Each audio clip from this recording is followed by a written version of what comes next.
अच्छा, कभी सोचा है कि वैज्ञानिक उन चीजों को कैसे तौलते हैं जो इतनी छोटी हैं कि दिखती भी नहीं? जैसे सोचिए, एक अकेला अणु।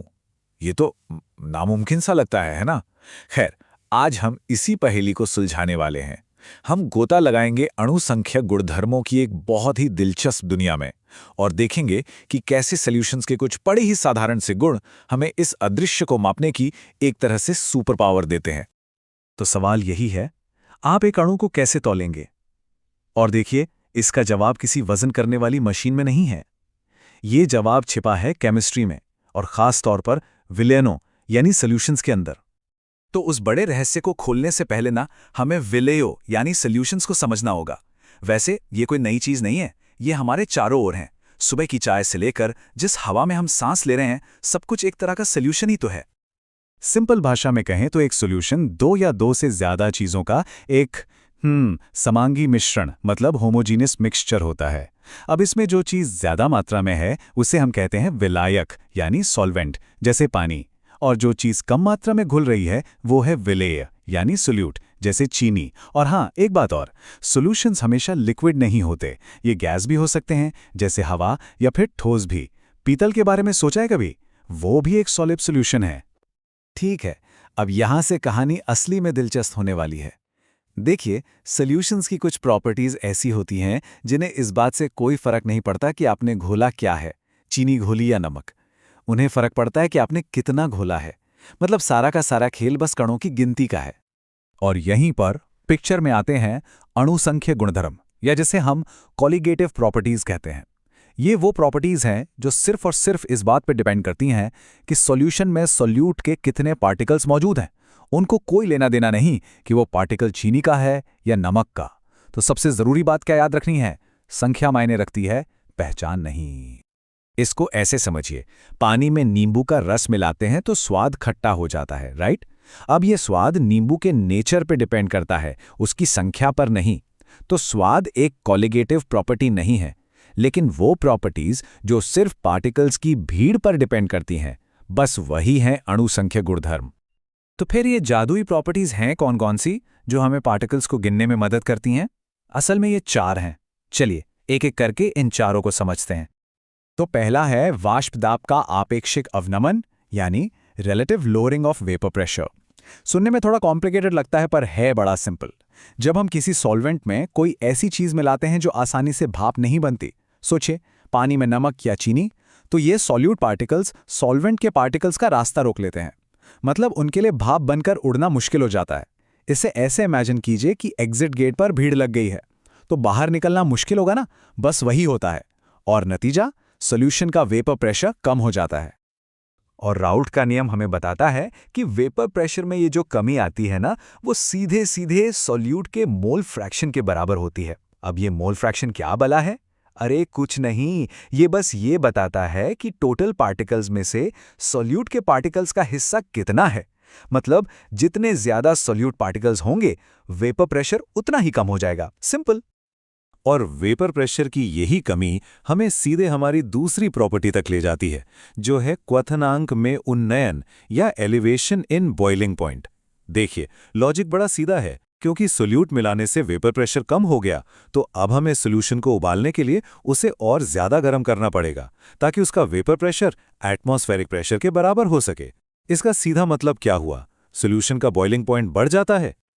और बॉइलिंग पॉइंट में ये जो बढ़ोतरी है, जिसे हम डेल्टा टी से दिखाते हैं, वो सोल्यूशन की मोलालिटी के डायरेक्टली प्रोपोर्शनल होती है। अब ये मोलालिटी क्या है? ये भी कॉन्सेंट्रेशन नापने का ही एक तरीका है। मतलब सॉल्वेंट के पर किलोग्राम में सोल्यूट के कितने पार्टिकल्स हैं। तो देखा, फिर से सारा खेल घूम फिर के पार्टिकल्स की संख्या पर ही आ गया। हमारी तीसरी प्रॉपर्टी बॉइलिंग पॉइंट एलिवेशन का ठीक उल्टा है। ये है हिमांक में अवनमन या डिप्रेशन इन फ्रीजिंग पॉइंट। अब यहां क्या होता है, ये जो सॉल्यूट के पार्टिकल्स हैं ना, ये सॉल्वेंट के पार्टिकल्स को एक प्रॉपर सॉलिड स्ट्रक्चर में जमने से रोकते हैं। ये बीच में आकर समझिए गड़बड़ कर देते हैं। और इसी गड़बड़ी की वजह से सॉल्यूशन को जमाने के लिए हमें उसे और ज्यादा ठंडा करना पड़ता है। मतलब उसका फ्रीजिंग पॉइंट घट जाता है। और बिल्कुल बॉइलिंग पॉइंट की तरह ही फ्रीजिंग पॉइंट में ये कमी, जिसे हम डेल्टा टी एफ कहते हैं, ये भी सॉल्यूशन की मोलालिटी एम के डायरेक्टली प्रोपोर्शनल है।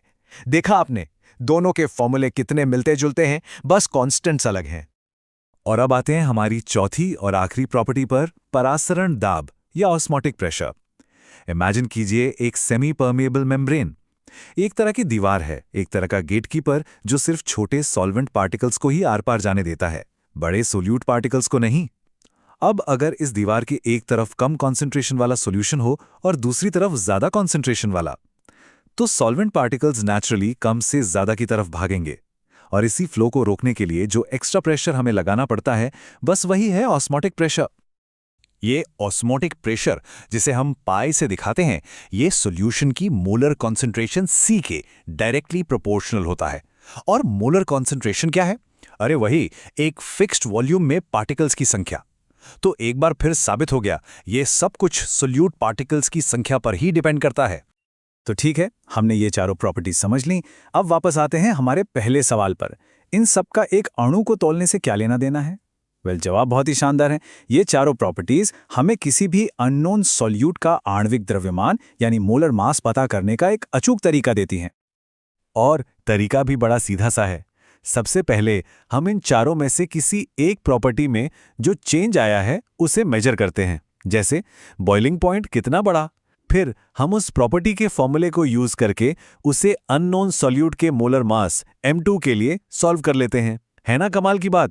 एक मैक्रोस्कोपिक मेजरमेंट, मतलब तापमान में एक छोटा सा बदलाव हमें एक अकेले अणु के मास के बारे में बता सकता है। ये तो कमाल है।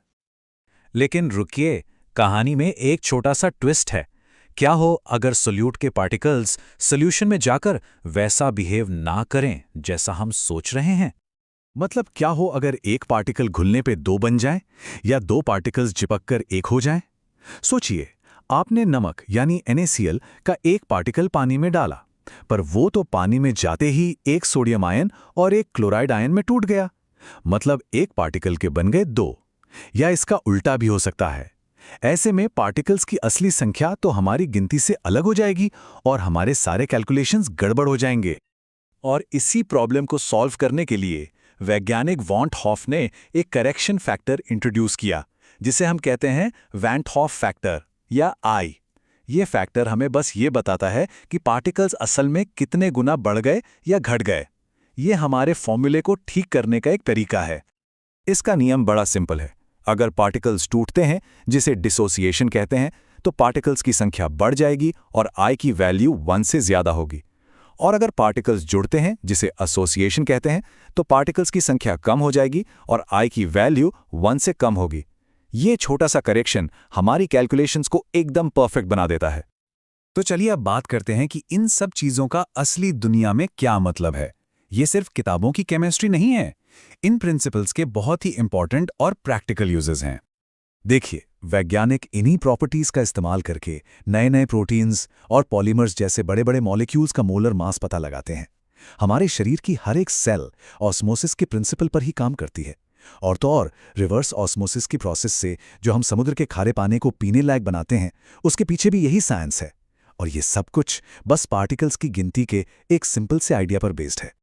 तो अगली बार जब आप पानी में चीनी घोलें, तो एक पल के लिए रुककर सोचिएगा कि आप सिर्फ एक सॉल्यूशन नहीं बना रहे हैं, आप केमिस्ट्री के उन फंडामेंटल नियमों को देख रहे हैं जो हमें अदृश्य को तौलने की ताकत देते हैं।